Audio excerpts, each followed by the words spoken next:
Good afternoon. I just wanted to present to you a basic clinical overview of cystic fibrosis, its presentation, some pathophysiology behind it, how we treat it, and that sort of thing. This is geared toward just a PCP, supporting these kids and young adults as they live life with this chronic illness. And I think that it's an important thing to be aware of and to have some knowledge of and some comfort level in asking the correct questions and that sort of thing. So here we go. Cystic fibrosis is an autosomal recessive disorder, and it affects chloride ion transport in epithelial cells. Its incidence is about 1 in every 2,000 live births in the U.S., and about 5% of Caucasian American people are carriers. So that means essentially that if you have two carriers who reproduce, the child has about a quarter chance or 1 in 4 chance that they will actually have the defect. The identified cystic fibrosis gene is located on the long arm of chromosome 7. It encodes for cystic fibrosis transmembrane regulator, or CFTR. CFTR is a chloride channel involved in transport of electrolytes and water. And there are over 1,000 different CF mutations that have been identified. The most common, over 70% of this population, is a 3-base pair deletion called delta F508. There are 4 classes of mutations that they have identified, 1 through 4. Class 1 is a defective protein production issue. Class 2 is a protein processing issue. Class 3 is a channel regulation issue. And then Class 4 is channel conductance issue. The homozygous delta F508 mutations, they fall primarily into Class 2, and they tend to be diagnosed at an earlier age with a greater frequency of pancreatic insufficiency. So for example, 99% of homozygous mutations display pancreatic insufficiency, whereas only 72% of heterozygous mutations have issues with their pancreas. And then about 36% of other genotypes display pancreatic insufficiency. Like we just mentioned, cystic fibrosis is a disease of epithelial chloride channels, or CFTRs, and these essentially line the intestinal tract, the lumen of the airways, the pancreatic ducts, the hepatobiliary tree, things like sweat ducts and vas deferens, and all of that. And so essentially in a normal state, these cells, obviously, as you know, transport chloride through those channels with sodium and water that accompany this. And chloride transport is activated by protein kinase in response to the increase in that cyclic AMP. So in CF, loss of functioning channels leads to a defective cyclic AMP stimulated chloride transport, which actually results in decreased chloride secretion and increase in sodium absorption. And as a byproduct, volume and composition of the fluid secreted by these cells is altered as well.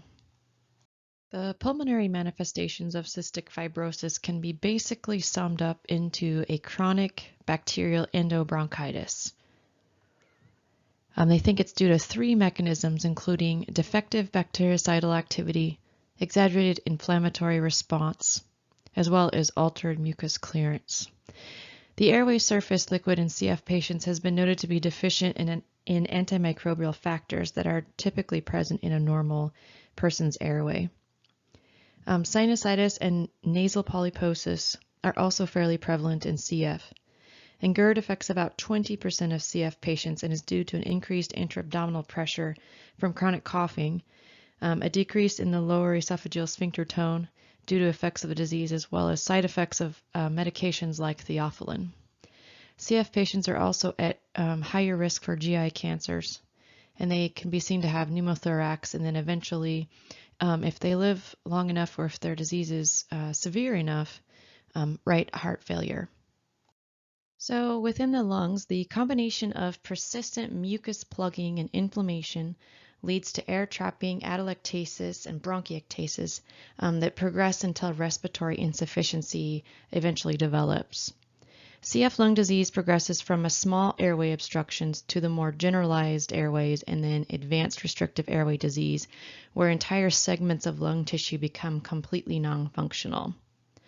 Persistent obstruction with mucus and frequent antibiotic use facilitates growth of resistant organisms with extracellular matrix or biofilm. The three most common pathogens isolated from the sputum of CF patients include Staph aureus, Pseudomonas, and H. flu. Pseudomonas actually predominates throughout the lifespan in most CF patients. The other pathogens are less common, although they are found in the sputum. And then Burkholderia is becoming more common in certain areas of the country and can be particularly deadly for a subset of patients. When a patient has intermittent fevers, weight loss, or rapid fatal deterioration, that leads one to consider that unusual organism. Poorest prognosis for patients with isolated Pseudomonas in oropharyngeal secretions before the age of 2 years. So patients who have Pseudomonas earlier in life have a poorer prognosis, and this is something they've noticed over time looking at data and the different literature available. So of course there's a lot more going on inside the lungs of a cystic fibrosis patient than we'll ever understand, I'm sure. But with regards to bacteria itself, the idea is that bacteria actually contribute to direct damage to the airways of CF patients by production of toxins, proteases, hemolysins, and other things which increase mucin production and trigger immune complexes, which also add to local damage. There are also elevated mediators like granulocyte elastase, tumor necrosis factor IL-1 and 2 involved in this process. Neutrophil elastase is one identified inflammatory mediator that actually contributes to pulmonary fibrosis, and it is prevalent in large amounts in the lungs of CF patients. And it overwhelms, native antiproteases. It destroys structural fibers and inhibits complement-mediated phagocytosis. And it also inhibits anti-Pseudomonas antibodies. So this, combined with other inflammatory mediators, starts a cycle that leads to progressive and permanent tissue damage. There is also a neutrophil influx that results in the release of neutrophil-derived DNA, and this is thought to contribute to sputum viscosity. And then the presence of Aspergillus, which can often live amongst all of this, it can contribute to pulmonary pathology by inducing a steroid-responsive allergic reaction. When people think about cystic fibrosis, typically what comes to mind is the pulmonary manifestations of the illness, but a significant portion of the Delta 508 genotypes also have GI manifestations, and these include pancreatic, intestinal, and biliary issues. So pancreatic exocrine dysfunction is very common in CF patients, which results in a nutritional malabsorption syndrome and leads to low weight, poor development, delayed puberty, and a myriad of other issues. And CF-related pancreatic diabetes, the endocrine portion, affects up to about 25% of people with CF by 20 years of age. Risk factors for this include advancing age, female gender, surprisingly, pancreatic insufficiency, as well as, of course, the Delta 508 genotype. In pancreatic disease, there is a progressive pancreatic fibrosis over time and with eventual beta cell loss. In about 10 to 16% of patients, the first GI manifestation is actually a small bowel obstruction, presenting shortly after birth, called meconium ileus, and we're all very aware of this. Many patients suffer from and are at risk for what they call distal intestinal obstruction syndrome, or DIOS, and this is seen in older patients with CF and is a tendency to get a partial or complete intestinal obstruction in the distal portion of the GI tract. And this is seen predominantly in the Delta 508 genotype. Biliary cirrhosis, or cirrhosis of the liver, secondary to bile duct obstruction, occurs in as many as 18% of CF patients, and fatty liver occurs in up to 30%. Because there are lots of CFTR channels in the reproductive tract or reproductive organs, CF does affect this system as well. Most male CF patients are sterile, unfortunately. They think it's due to the obstruction of the epididymis, vas deferens, and the seminal vesicles, which results in aspermia. There is a late sexual maturation noted in both sexes, and females experience menstrual irregularity and also reduced fertility due to abnormal cervical mucus. Hematologically, cystic fibrosis patients tend to have anemia with disturbances in erythropoietin regulation and iron availability just because of the nutritional and absorption deficiencies that they tend to have.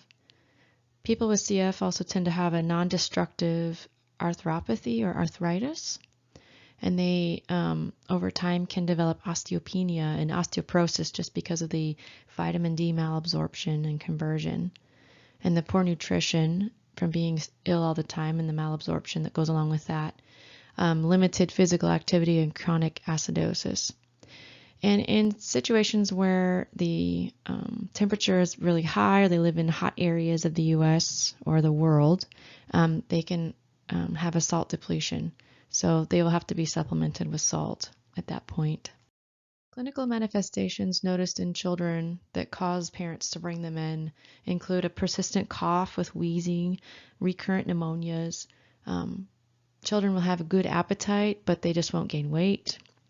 They'll have loose, bad-smelling bowel movements.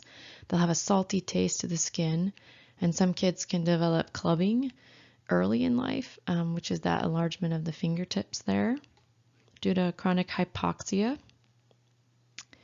Most patients actually are diagnosed by 1 year of age just because of steatorrhea and poor weight gain. The median age apparently is 7 months, but majority of people are diagnosed by 12 years at the latest, and that's actually pretty late. Each patient demonstrates a different sort of progression. Some demonstrate acute decline, others have a milder course of disease, and a small subset of CF patients are actually not diagnosed until the second or third decade of life. That's very uncommon, and that's a different sort of genotype, but the average lifespan for CF is about 37 years. Diagnosis of cystic fibrosis is relatively simple as far as diagnosis goes, I suppose. So the clinician has to have 2 subsequent elevated sweat tests with a sweat chloride concentration over 60. And if you have those 2, it's a confirmed diagnosis. If the results are between 40 and 60, you can confirm that with genotyping for CFTR mutation, which is a little bit more expensive, and that can confirm a diagnosis. And it's worthwhile to note that there is universal newborn screening in the U.S. at this point. So chest physiotherapy is the cornerstone of CF exacerbation treatment. Moving the mucus out of the lung is very important. And during an exacerbation, the goal is to have physiotherapy 3 to 4 times per day, which can be quite exhausting for these sick kids. The newer assistive devices include the oscillation vest, which is awesome. It's seen in the picture here, generally used with bronchodilator. Some patients use PEP devices, flutter devices, etc. Aerosolized therapy is also a mainstay of therapy and includes a combination of antibiotics, bronchodilators, DNAs, hypertonic saline for lubrication, etc. Azithromycin, ibuprofen, and corticosteroids are typical anti-inflammatory therapy, and of course we use a lot of IV antibiotics.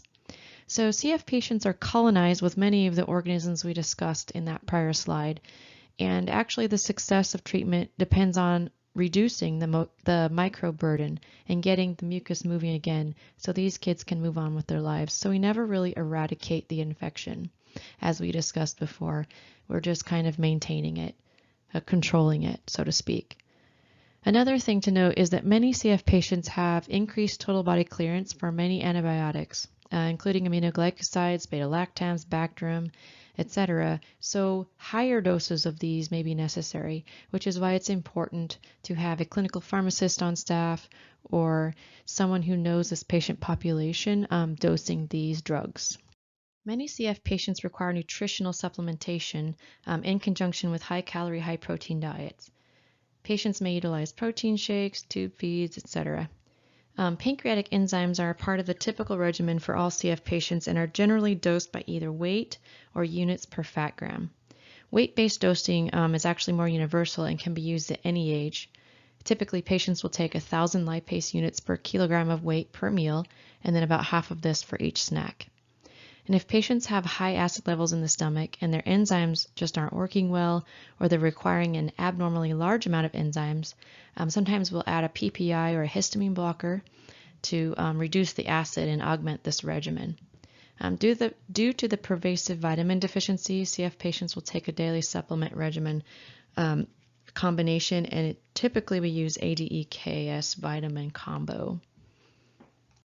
Ursodiol is used to treat liver disease in patients with an ALT and an AST over 3 times the upper limits of normal for about 3 months. But new evidence suggests utilizing ursodiol for prevention of liver disease, and I've seen CF practitioners use it either way depending on what part of the country they practice in. This is about 15 to 20 milligrams per kilogram per day. So bowel regimens are used prophylactically in most CF patients to prevent DIOS, and Miralax and Colace is typically the standard, but regimens can include other agents depending on patient's response and preference. Because CF-related diabetes is essentially a loss of beta cell function, oral agents are not particularly effective. Patients are typically always started on insulin regimens consisting of a long-acting basal insulin with mealtime bolus, generally in conjunction with carb counting. And if people can manage this regimen successfully, many patients go on to have insulin pumps just due to the lifestyle factors and the flexibility that the pumps offer. So that concludes our clinical overview of CF. I hope that it was helpful and that it's provided some additional information to what you already have. And I appreciate your time. Thank you.